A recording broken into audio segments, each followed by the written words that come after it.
ভাই তোদের হাত জোর করছি, হাত জোর করে বলছি, তোরা খেলা থেকে পদত্যাগ কর।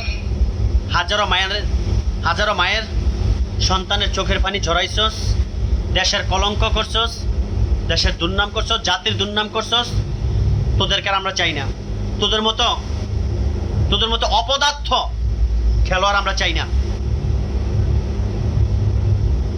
তোদের মতো অপদার্থ খেলোয়াড় আমরা চাই না। হাজারো মায়ের চোখের পানি জড়াইছস, তোদের দিয়ে কোনো লাভ নাই। দুষ্ট গোয়ালের চেয়ে শূন্য গোয়াল ভালো। ক্রিকেটের দরকার নেই আমাদের। আর কখনো খেলা দেখবো না, কিন্তু আমরা তো বেহায়া জাতি ভাই। যত কিছুই বলি না কেন আবার থেকে খেলা দেখতে আসি। আমরা তো বেহায়া ভাই, আমাদের মতো বেহায়া মনে আর নাই। পুরা বিশ্বে মনে এরকম দর্শক নাই, বেহায়া দর্শক নেই আমাদের মতো ভাই। কান তো ধরছি ভাই, যে কান ধরছে আর জীবনে না ভাই, শিক্ষা হয়ে গেছে। কিন্তু বেহায়া তো ভাই মনে হয় আসমো, নিজের উপরে কনফিডেন্ট নাই।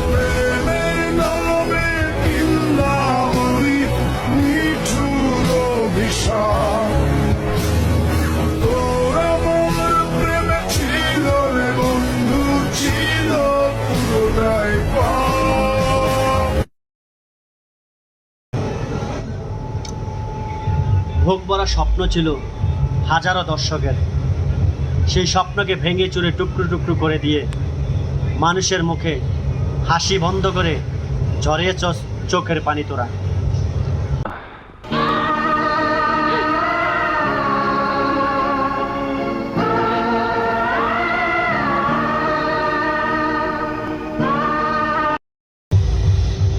তোরা খেলোয়াড়ের যোগ্য না, তোদেরকে দিয়ে এভাবে হাল চাষ করাতে হবে খেতে খামারে, তাহলে উচিত শিক্ষা পাবি।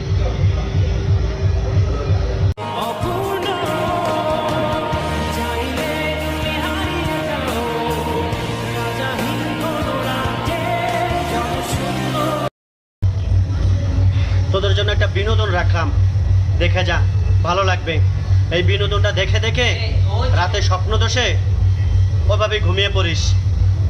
বিনোদনটা ভালো করে দেখ। বিনোদনটা দেখানোর আগে গাইস আমি বলতে চাই যে বর্তমানে যারা ক্রিকেট টিমের দায়িত্ব আছেন ওদের 6 মাসের বেতন বন্ধ করে দেন, তাহলে ওদের চর্বিগুলি আস্তে আস্তে কমে যাব। ডাল আর আলুর ভর্তা খাইয়া যখন বাল বাচ্চা যখন অনাহারিতে থাকবো তখন ঠিকই খেলার দিকে মনোযোগ দিব।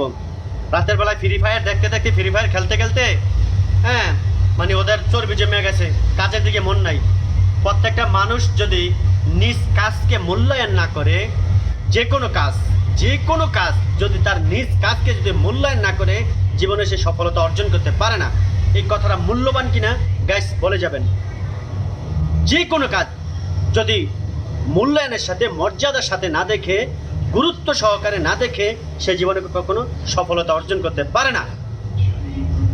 বাংলাদেশ ক্রিকেট টিমের জন্য এই বিনোদনটা দেখে যাক।